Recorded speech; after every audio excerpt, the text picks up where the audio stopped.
This time on the Montana Garage, exhaust, oil catch can, and we're going to get the surge tank mounted on the front of the 57 delivery. Let's go!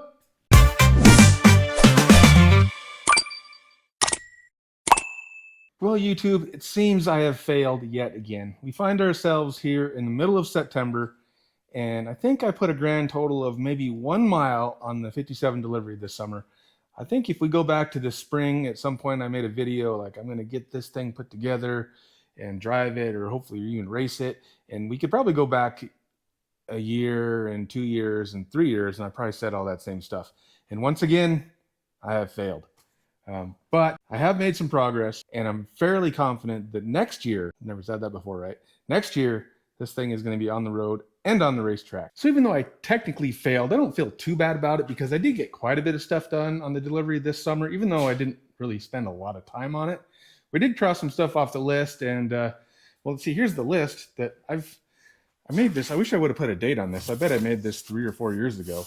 So I'm not going to sit here and read it all, but you can see we got some black marks on there crossing some stuff off. We added a few more things and crossed them off. So we're making progress.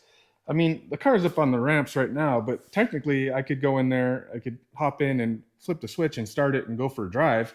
I mean, it's 10 o'clock at night and I don't have any headlights, so that'd be a little tricky, but it runs and drives. So that's a good spot to be in. It's just not the spot, you know, I planned on being at this point in the year, but it's middle of September. It's not winter yet, but I'm not going to get enough use out of this thing to like insure it and license it and all that stuff. But I'm hoping to get a few more things done, and then, you know, at least do some neighborhood drives with it and have it in a good spot when I put it away for the winter. And we're going to put it away. I'm going to keep, I think, you know, making improvements through the winter as we can, and then next year, it's happening, boys and girls. We are going to drive and race this thing. I know I've said that before, but I'm pretty sure it's going to happen this time. So anyways, what did I say? Oh yeah, oil catch can, exhaust, and fuel, not fuel cell. We already did that. Surge tank. Let's get to it. Okay, well, I lied just a little tiny bit. Oh, I didn't really lie. I mean, I guess maybe you guys can tell me if I lied or not. So the oil catch can and the exhaust, that stuff's already done. So we're not going to do that in this video, but we're going to talk about it, and I'm going to show you that I did. So it's not really a lie, right? Anyways, I did film some of that stuff, but I did it on my phone for TikTok. So if you go over to TikTok, you can see me work on the exhaust and the oil catch can a little bit. Maybe I'll try to put some YouTube shorts. They make it hard to even do that with both of them, but check it out on TikTok. You can see how I did this stuff we're going to talk about here, and then we'll get to work and get this surge tank put in. So oil catch can I had, and I was just looking for this because I was talking to somebody about it earlier, and I don't know what I did with it. I still can't find it. This used to have just a oil cap right here, a breather cap, and it had holes in it. I had the same kind of situation with my old motor in the 55 over there, if you remember a video about that. So I needed to get rid of that oil breather cap because it spit oil out and dripped on the headers and smoked and made an oily mess. I'm a little limited. My valve covers are kind of short. I can't make them taller because of the interference with the firewall. I still need to, I put new plug wires in this thing and I haven't, you know, harnessed them or whatever it's called. Again, the words, they escape me when I'm on camera. You know, where you put them in the dividers. There's a term for it, but what I'm going to do is zip tie them all together, and everybody's going to tell me you shouldn't do that, but I'll show you how I do it someday, and it works out pretty good. Anyways, where was I at? Short valve covers. They're short because otherwise they hit the firewall. I can't even hardly get this one on and off, but I have rocker arms and then like a stud girdle thing in here. So there's no room, like the stud girdle is just right below this hole. So there's no room to like put like a fitting in from the bottom side or to put a baffle in there so that the oil wouldn't splash out. So my theory was to add this oil catch can, and I think I added the can a couple years ago, but I had not done the plumbing. So I had to weld on my chrome valve cover here. That's what we talked about over on TikTok. So I had to weld a bung here to put this wire. I used a big 12 AN hose because this becomes my oil fill now. So when I take that off, there's still a pretty good hole to fill oil in. And then I have another one running over to this side, and I had to weld that a little different because I had to use a 10 AN fitting over here because 12 AN was going to hit the master cylinder. So we got some ugly welding there. It's not, you can just, you know, that's some welding. I had to grind the chrome. I welded them actually from the inside. The other bung was a better fit. This one, just, you can see some of the weld because there was some gap around there. Anyway, so I got that done. Now I no longer have oil dripping on my header. So that's nice. And then we did some exhaust work. I think in the last video I ended with, can't really remember, it's been a while. I think we put the mufflers on, right? And I started the car. So I think you got to hear the car with the mufflers. They're, mufflers, the Black Widow neighbor haters. They're not much of a muffler. But I have since added, as you can see, maybe you already seen, the little exhaust going out the side. So you get the little neighbor hater muffler, and then I did a clamp so I can remove it for working on it or racing, and then some ugly welding, and I switched to oval tubing so I could sneak under the frame right there. Boom, just not a lot of room. And then out we go. And I just, last night I came out and put a hanger on it, so it was all pretty sturdy. I would may have to put another hanger back here, but it seems like it's pretty good. Haven't driven it yet, of course, but I'm not super stoked about how it looks. And it's harder to tell because the car's up on the ramps right now, but I don't know, it's not terrible. Once you get under there, there's frame and then the narrowed rear end and narrowed frame and everything under here. There just wasn't a lot to do, and I didn't want to spend a lot of time and money trying to get really fancy. So I just wanted to get it out to the side. And I don't know, like I said, I'm not stoked about how it looks, but I guess it looks okay. So it just, as you see, everything's pretty tight back here, and then you got the frame, and I didn't have a lot of options. So we got that done, and I think, again, over on TikTok, there's a video of it running right now.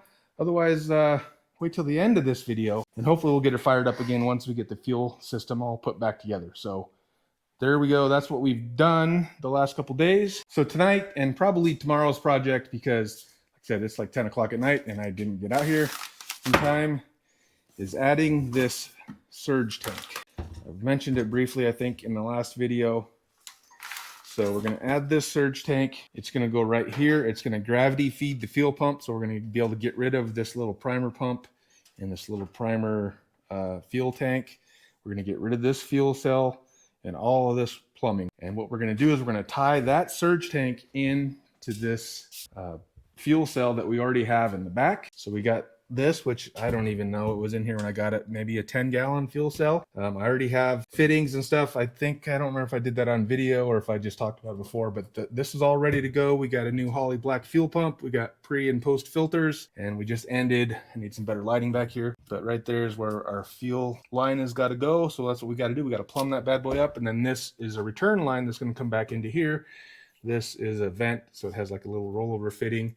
Once we're done with all the plumbing, we have some leftover line. Hopefully we'll make a little loop and tie it off over here somewhere. So I've been wanting to add a surge tank or do something different with the fuel system so I could use this fuel cell in the back for a long time. I've always been trying to kind of figure out how to do it because it's got the mechanical injection on it. So I have to run a mechanical pump. I can't use just a electric fuel pump to run the motor. So it has to run off the mechanical pump. So I would have to, if I want to have fuel in the back, I have to have a way to transfer it to the front. Like I just showed you, it's got an electric pump on it now, but that's just to transfer the fuel.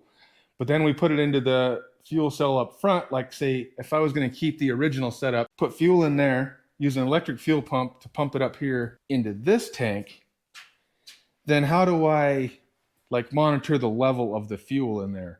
Do I just run a return line and let it just continually cycle? I know people in the olden days, I'm sure people are still doing it, but one option is to use like a Holley fuel bowl. People will weld a Holley fuel bowl onto a little surge tank. Then that float will shut off the flow of fuel. So I was thinking about trying to do that, and I was like, well, I'll just wait till I learn how to TIG weld so I can do all that. I never learned how to TIG weld. Then I wasn't even looking for the surge tank. I don't think I was looking for something else at Alki Diggers, where I buy a lot of this stuff for the mechanical injection. And they had an ad or this surge tank thing popped up, so I checked it out. So what this surge tank is going to allow me to do, as you can see, it's got fittings for, so there's fuel in and fuel out to the pump, and then fuel lines for return lines and return back to the tank. Anyways, it's got fittings for all the plumbing I need, and it's got wires. Why does the tank have wires? Well, because somebody a lot smarter than me designed it, and they made it so it can solve all my problems. So it's got a float in here that has a switch on it. And when the float is, I guess, full, it closes a switch, which sends a signal to these wires, right? So the switch closes. Actually, so what I have right here is a ground wire. That's going to connect to one of these wires. And then the other wire will connect to chassis ground. I believe is how it works. And then when that float is full, it grounds it out. Actually, I'm telling you all this backwards. My brain just kicked in. So when the float is full, it must open the switch and shut the fuel pump off. So what I have back here is one of these relay switches, and I got all the wiring all figured out. I've already done that. I don't know if we talked about it before or if it was on video or not, but this is for the float and the fuel pump wired together. So like I said, that float is gonna, when it's full, it obviously shuts off the fuel pump. However the wizardry and science works, I think I was wrong when I explained it first, but when the float is full, it shuts off the pump. And then when it needs fuel, it turns the pump on because the float opens and closes the switch. So that's what that's all about. And so that's going to solve my, how do I know how much fuel to send to the front, blah, blah, blah. So I just have to get rid of this and replumb all of this stuff. So it really shouldn't be that bad. The hardest thing is going to be running a fuel line and a return line, along the frame there. And I think I kind of have an idea how I'm going to do it, but having an idea and actually doing it are two different things. So I don't even know where to start. I guess I'll start by taking all this stuff off. I should probably, to get the surge tank mounted in here, I have to remove, I already have this loose, but I have to remove this guy and get some of these lines out of the way. So we'll start by doing that. I think I'm going to mount the surge tank first, because then I got to figure out how to do all the plumbing once it's in its position it's going to be in. And then, so all these lines here won't be that bad, but I got lines coming from down there, and I got to figure out where, what to do with all that stuff when it comes in. I may have touched on this briefly, so more talking before we get to work. I like to talk. I really don't like to talk, but I guess on video I talk a lot. That's what everybody said. Another benefit of the surge tank is it's gonna mount right here, so it's gonna gravity feed the fuel pump. So the fuel pump, like I've mentioned before, is mechanical. So it's belt driven. This belt spins the pump at half the speed of the crank, based on the size of the pulleys or whatnot. So it spins at half the speed of the crank. When you first start the car, when it hasn't been started or running recently, there's no fuel in the fuel pump. And like right now, my fuel pump's down here, so there's no gravity feeding fuel to the fuel pump. So what I used to do back in the old days, more talk about the olden days, because I've had this car for so long, even though I haven't done squat with it, is I used to, and I think I probably still have it in here. Let's look and see. It's for emergencies and all. Where did I put? Yeah, well, maybe because I've been working in here. It's in that bag over there. Hold on. All right, this is my mechanical injection emergency roadside kit. Turkey baster. This is how I actually used to start the car. So I would take the lid off of this, suck some fuel up, and then squirt some fuel down each cylinder, and then go start the car. Because like I said, until you get it running and the fuel pump turning, it won't pull the fuel into the fuel pump. So this was original plan. While we're talking about this, let's see what else is in the emergency roadside kit here. Haven't been in here for a while. Gotta have rags. So the thing so bicycle tube with a knot in it. Interesting. You got one of those in your roadside kit? Probably not. And where's that's what wasn't in the bag. So this is my, if we get stopped in the rain protection. We got a little plastic there, and then my inner tube. And what this is for is to cover the stacks. Put the plastic on there, and the tube stretches. You get the idea. Holds it in place. Anyways, that's when I actually drove the car a little bit, and I was like, what if we break down in the rain and it starts raining? And you got to be planned for you got to have a plan for all these breakdown contingencies, because you are going to break down when you drive drunk like this. Original method was turkey baster, and then that wasn't ideal. It didn't work great. I mean, it worked, but you got to have two people or back and forth. So then we bought this little primer pump. So that's plumbed in, put a little bit of gas in this bad boy. This is the primer pump. Obviously, it goes to a switch inside. Turn that on, makes a little gunka gunka gunka sound like a pump. And then it pumps fuel into the pump, into this line. And then this is where the line comes. This is the line that comes from the fuel pump. And so we had to tee into that. And then there's like a one-way check valve in there. So fuel goes in here from the primer pump, boom. And then you can actually see it squirting into the cylinder. That's what primes it. Then you can start it. You let that primer pump run. You let that primer pump. Anybody else? Just me? I can't talk. Let the primer pump run for a second, and then shut the primer pump off, and you're good to go. And then if you shut it off and start it right back up, well, there's fuel in there, and it'll start without the whole primer situation, usually. Well, now we're going to have the gravity feed situation, so we shouldn't need the primer pump, and we can get rid of a little bit of stuff. Not that that really matters, but It's just we shouldn't need it. Oh, I will obviously if we have trouble starting it, we can still use that, you know. So I think I'm just going to take it off. I shouldn't need it. I mean, but we'll have it. We can put it back on and replumb it back in if it's harder to start. People tell me it should actually work better. So anyways, we're about to find out. Well, another 6 or 12 years to actually get this done. But we're about to start trying to get it done. Are you guys, is anybody even still watching? Probably not. But now you know more than you ever needed to know about mechanical injection, because nobody in their right mind would be running a mechanical injection. So there's no reason for you to know this, because you have to be not very smart to do this. And I'm just a person being not very smart to keep trying to make this work. So anyways, back to work to make it work. Well, through the magic of YouTube, it went from 10 o'clock at night.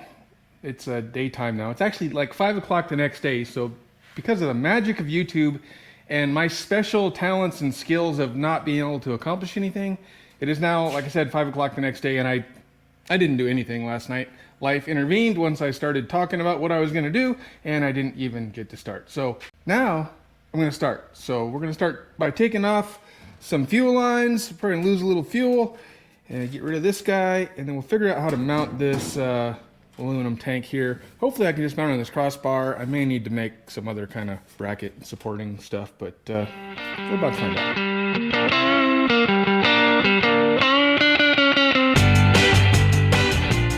So this is what I came up with. I was originally going to put it on this side of the bar, but it was going to hit the A-arm or just barely miss the A-arm. I was worried about the tire coming over and hitting it, like on compression. The lines were going to get, like I was going to have a fuel line like that long from there to there. So anyways, this actually I think is going to work better. It's just not really what I had envisioned. I think my hood is still going to clear all these fittings. If not, I'll have to build another bracket and lower it down. It's not, you know, rock steady right there, but I'll just build another bracket off of this frame or come off the side of this cross member here to sturdy that up. So that's what we came up with. I did find out, I already realized, I figured all this stuff out like back in freaking April or May, whenever I ordered all this stuff. I'm at least one 8AN90 short so far. I'm sure there'll be more stuff I need, but that's what I've noticed so far. So I'm not gonna be able to finish all of it, but I think I can do until I find out what else I'm missing. I stole the one from the back.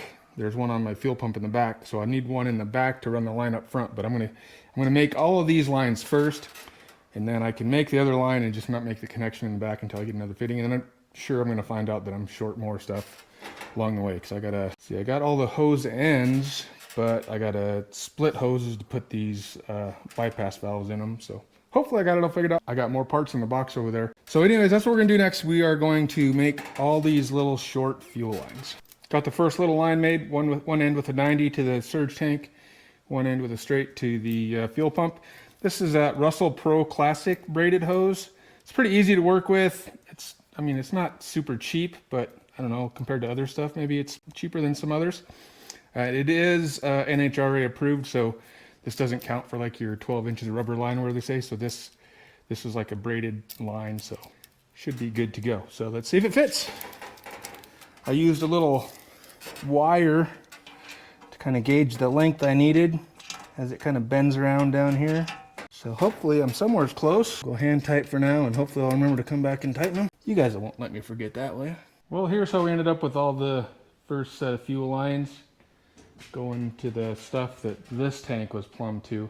I think it worked out all right. It's not exactly what I envisioned, because I was thinking this was going to be back here, but I guess, I don't know. It works. I may paint this black. I may not paint anything ever. So someday I'm probably going to paint all this stuff, but like I said, maybe not. Anyways, I don't know if I like the aluminum, but regardless, I think we got her plumbed in there. Now the tricky part is, you see I have one line started here. I got to get two lines back to the fuel cell back there, and it gets a little tricky right around the A-arm and how to do this frame stuff. I can't go on the inside of the frame because of like NHRA stuff. You got to have your fuel lines on the outside of the frame, or like in a tube or something. There's some regulation. I ended up going inside of the frame on my 55, but the frame's a little different, so that doesn't really work out on here. So I gotta fight with that. Story of my life, running out of time for tonight. So we'll be back hopefully within the next couple days. I figured out, I think, what else I need to finish this. I need a little more 6AN line. I'm going to be short on that, and that 190-degree fitting.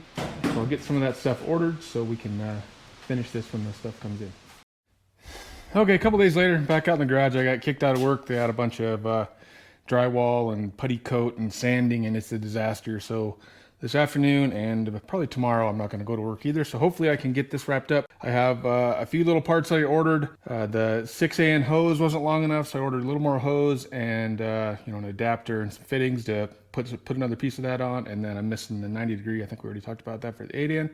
That stuff's supposed to be here tomorrow, but today I have my basic route of this black hose planned. I'm not super stoked about how it goes around that little motor or body mount down there, but we'll figure it out. We'll make it the best we can. It's just loosely in there now, so what I'm gonna do now is I got some of these little clampy guys, and I'm gonna drill and tap some holes.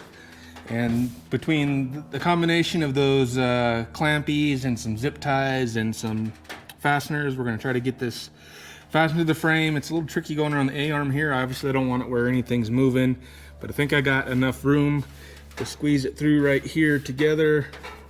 And yeah, so we're just gonna get started on that. I stopped and bought some button head fasteners, and then last time I was doing a tapping a 1/4-inch hole, I broke my tap, and I probably have another one, but I just remembered I broke one, so I bought another one of those. And then I was looking for it always says use like a number 7 drill bit or whatever. I never have those drill bits, so I just Google and use the closest size, and I think that's why I broke my tap last time, is because I don't have the right size hole. So I was looking for all that stuff, and then I found this, and maybe you guys are all aware of this, but I don't know, maybe it works good, maybe it doesn't, but this is like a drill and tap in one. You drill the hole, and then it has a thread cutter on it. So we're gonna try that, and if it works, it works. If not, I did get the old school way to do it too. So anyways, that's what we're up to today. Hopefully we can get this line fastened down, tidied up a little bit, and then move on to something else.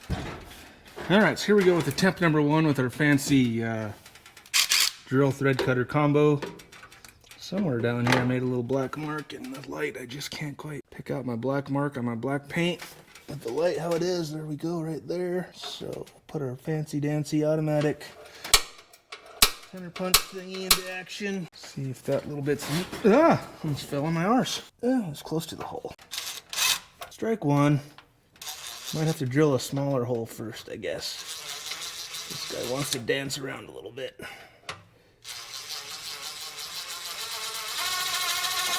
Alright, next time we'll do a smaller hole first to get her started, I guess. Maybe I still have to. Dang it. Striking out. Looking for drill bits.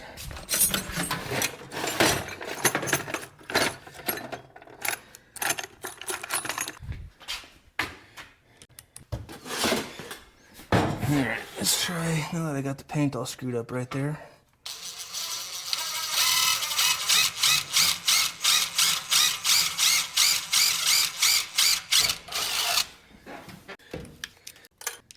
Good thing it's not a show cutter.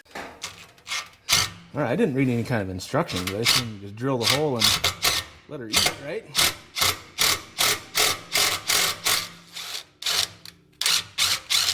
Alright, there we go. Let's see how that works with our little fastener we got. And I need some sort of Allen wrench type situation for it.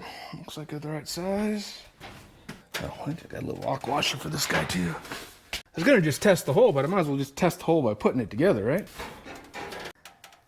Maybe. Grabbing something. Alright, well, I guess the problem will be where, I guess I always would have to drill a hole anyway, so I'll only be able to put my holes where I can drill them, but that was a heck of a lot easier than drilling a hole and getting the tap out and doing all that stuff, so, man, wish I would have known about them before. They've probably been around since like the 60s, and I learned about it yesterday. Behind the 8 ball as usual. Alright, well, now I think I'll figure out what I'm doing here, and then I'll put another one of those clampy things on the big line right here. And I think for this part right here, we're just gonna zip tie the 2 lines together to keep it from rubbing on anything else. And then we'll move on to the next section, and we're just gonna do like a section at a time and hopefully figure out a way to mount all this line. Good times. All right, here we go with part number 1. Got the 2 lines running kind of behind the A-arm there. This lighting is horrible. It's a little tricky to get it through there so it's not hitting how the A-arm moves, but I got it zip tied to a brake line down there, so that should hold in place. And then yeah, so there we go for the first part. Now we got to figure out how to wrap it around this frame thing down here and move on back.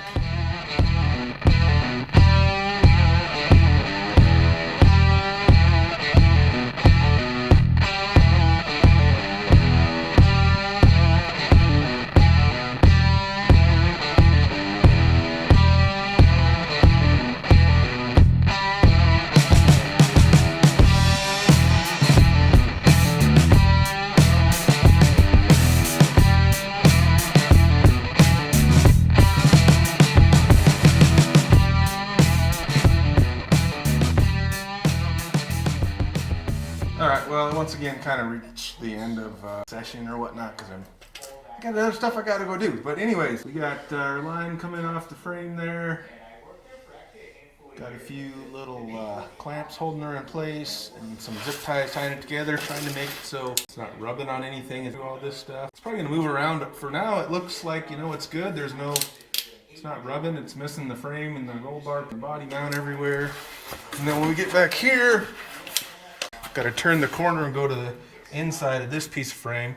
This is where I'm out of 6AN line, so I left this loose enough to where I can add a fitting and more line onto here.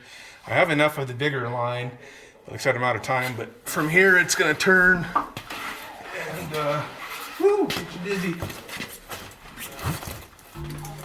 Pops back in right here, and then it'll follow the inside of this frame rail over there to the fuel pump. So we'll attack that either again here later tonight or tomorrow. My parts are coming. Next day, early morning, still dark outside, still after, I don't know, it's about 6:30.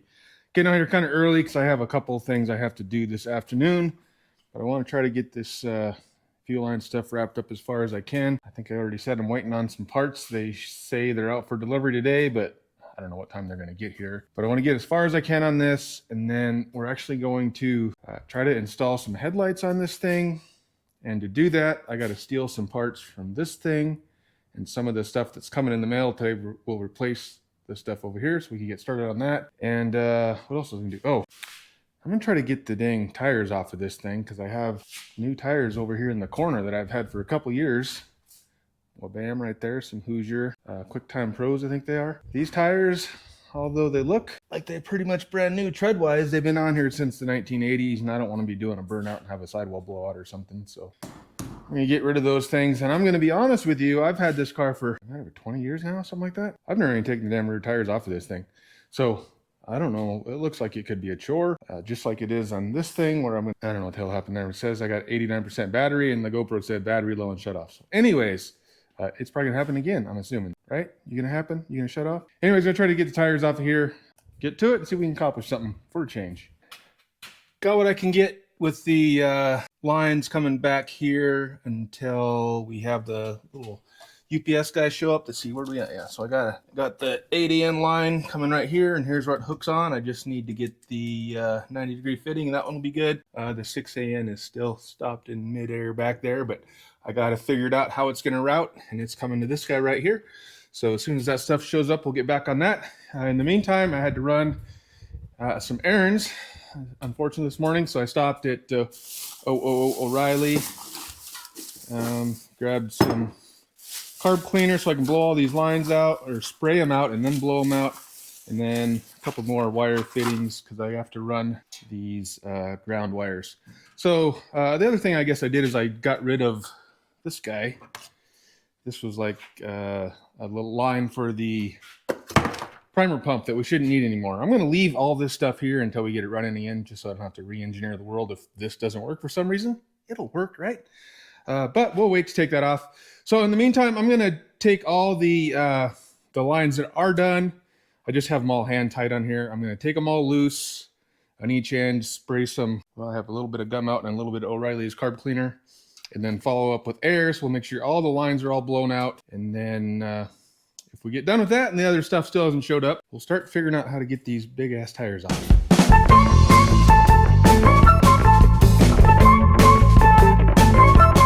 Got all these short lines up here ready to go. And we'll figure out what to do with this wiring. From what I can remember, because I started this like months ago, these both just need to go to ground. Well, one needs to go to ground, so one will just go like right there. And the other one goes to the ground on the relay in the back.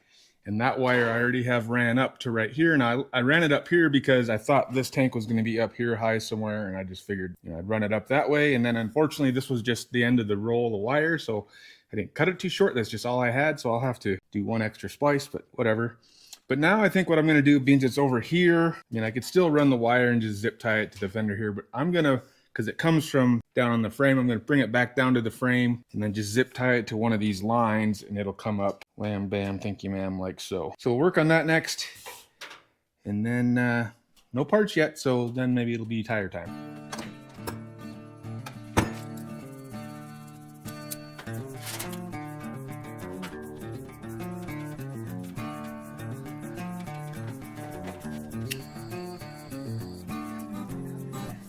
What do I do with my fire? I just had fire. Didn't put it where it belongs. That seems about right. Knew I was going to use it again. Where could it have gone? I haven't left this general area of the shop since I've just used the fire. Anybody else have stuff just walk away on them? I found it. I put it above on the shelf where it's kind of supposed to go. Spent half my time looking for stuff. Sure I'm not the only one. I'm not going to singe my fuel lines here. Yeah, if I'm smart enough to do it off to the side, then I probably won't. Alright, I'm going to put the fire right over here. Now I got to find an end for this guy. Wiring done. I think done. A couple more zip ties. Yeah, one more zip tie right there, and I think it'll look golden enough. I think I can test the float system and make sure I have this wired right now, because as soon as I turn the power on, the fuel pump should come on, because obviously that front surge tank is not full of fuel because I don't have any fuel. Oh, apparently I already have the power on, so I just did my test. I guess it makes sense. Usually I shut the engine off by turning the fuel off. So anyways, let's just check it one more time. Turn that guy on. I heard it buzz when I started flipping that, so I know it works. Turn the power on, and you can hear the fuel pump buzzing, or I can. All right, so we got at least half of it right. I guess what we don't know is if it shuts off when it gets full. So that'll be the next test. Once I get these last couple pieces and parts and finish the last couple lines, and then we'll blow out the last couple things and fill it up and see what happens from there. I still have many struggles ahead as I try to make this surge tank work, but this video is getting too long, so we'll show you that next time. I'm going to end this one here with some sounds of the new exhaust on the 57. Be sure to come back for part 2 as I struggle with the surge tank.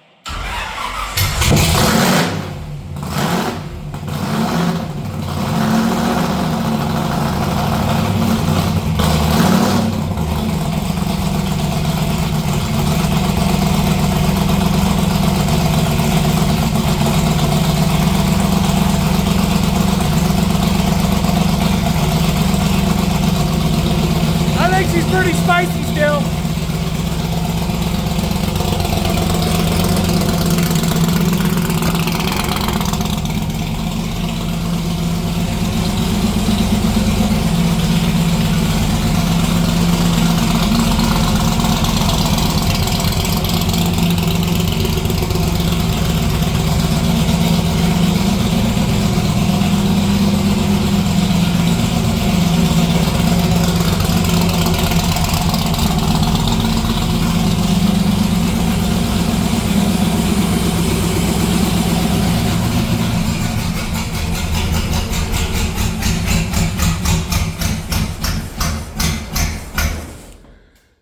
Well, it's pretty late, and as you can see, that thing's still pretty loud, so figured I'd give it a listen, but we better call her quits for tonight so we don't get the whole neighborhood pissed off.